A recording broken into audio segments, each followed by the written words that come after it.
બહુ ફાકો હોય ને તો આવી જાવ રાજકમલ ચોકમાં. તમારે જે રીતે લડાઈ લડવી હોય એ રીતે લડાઈ લડવા અમે તૈયાર છીએ. પત્ર લખાણો કોણે લખ્યો? ભાજપના આગેવાને લખ્યો. એક નિર્દોષ દીકરી, એક કુંવારી કન્યા, એને ન્યાયની અપીલ કરી છે. આવો સાથે મળે. તમારી સરકાર ડિસમિસ નહીં કરે ને તો 25મી કલાકે આ પરેશ ધાનાની પરિણામ સુધી લડાઈને આગળ લઈ જશે. અમરેલીની પાટીદાર સમાજની દીકરીના સરઘસ કાંડને લઈને હવે રાજનીતિ તેજ થઈ ચૂકી છે. રાજનીતિ એટલા માટે તેજ થઈ ચૂકી છે કે એક તરફ ગોપાલ ઇટાલિયાએ સુરતની અંદર પોતાની જાતને જ પટ્ટા માર્યા છે, જ્યારે બીજી તરફ વિરોધ પક્ષના પૂર્વ નેતા, અમરેલીના પૂર્વ ધારાસભ્ય પરેશ ધાનાણીએ એક પત્રકાર પરિષદ કરી અને એ જ પત્રકાર પરિષદની અંદર કૌશિક વેકરિયાને ઓપન ચેલેન્જ આપી છે. કૌશિક વેકરિયાને ઓપન ચેલેન્જ આપતા કહ્યું છે કે હવે આગામી 24 કલાકનો સમય હું તમને આપું છું.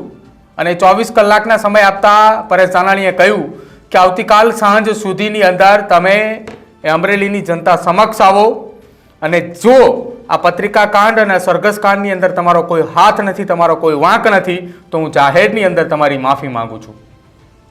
બીજી તરફ તેમણે એ પણ કહ્યું કે તમારું એવું કેવું તો રાજકીય અહમ હતું કે તમે પાટીદાર સમાજની દીકરીને 6 પટ્ટા મરાવ્યા. પરેશ ધાનાણીએ પોતાના જે તમામ જે સવાલો હતા એ તમામ સવાલો એક બાદ એક એ કૌશિક વેકરિયાને પૂછતા ગયા અને એ સવાલોનો જવાબ એ કૌશિક વેકરિયા પાસે આવતીકાલે સાંજે 6 વાગ્યા પહેલાનો માંગ્યો છે. આ તમામ સવાલના જવાબ એ કૌશિક વેકરિયાએ પરેશ ધાનાણીને જાહેરમાં આવીને આપે અને જાહેરનું સરનામું પણ આપવામાં આવ્યું છે રાજકમલ ચોક.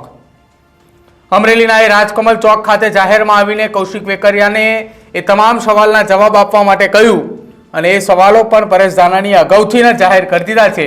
અને જો આખા આ સરઘસ કાંડની અંદર અને પરેશ ધાનાણીએ પૂછેલા એ તમામ સવાલોની અંદર કૌશિક વેકરિયાનું જો ક્યાંય પણ નામ ના આવતું હોય અથવા કૌશિક વેકરિયા એ નિર્દોષ હોય તો પરેશ ધાનાણી જાહેરમાં કૌશિક વેકરિયાની માફી માંગવા માટેની પણ પોતાની તૈયારી એ દર્શાવી છે. તેમણે પત્રકાર પરિષદની અંદર પણ કહ્યું છે કે કૌશિક વેકરિયાનો આમાં ક્યાંય હાથ નહીં હોય તો હું જાહેરમાં માફી માંગીશ. શું કહ્યું એ પરેશ ધાનાણી અને કેવી રીતે એ કૌશિક વેકરિયાને ઓપન ચેલેન્જ આપી એ પણ સાંભળો તમે પહેલા. પત્ર લખાણો કોણે લખ્યો? ભાજપના આગેવાને લખ્યો. પત્ર લખ્યો કોની વિરુદ્ધ લખ્યો? ભાજપના આગેવાનની વિરુદ્ધ લખાણો. પત્ર અંગે ગુનો નોંધાણો. કોના ઉપર નોંધાણો? ભારતીય જનતા પાર્ટીના આગેવાન કાર્યકર્તાઓ ઉપર નોંધાણો. આજ કમલમની કાર્યાલયે કકળાટ હોય તો અમને કાંઈ વાંધો નથી. તમે અંદરો અંદર કુસ્તી કરો ત્યાં સુધી વાંધો નથી. પણ તમને સત્તાનો અહંકાર હોય અને સત્તાના અહંકારથી કોઈ નિર્દોષ દીકરીને, કુંવારી કન્યાને બિનઅધિકૃત રીતે જેલમાં ધકેલશો, પગે પટ્ટા મરાવશો, એના જાહેરમાં વરઘોડા કાઢશો તો ભાઈ આ સમાજે સફેદ કપડાં પહેરતા શીખવાડ્યા છે.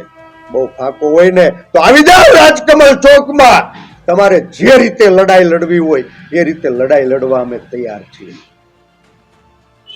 પત્ર સાચો છે, પત્રમાં વપરાયેલું લેટર પેડ સાચું છે, પત્રમાં થયેલી સહી સાચી છે.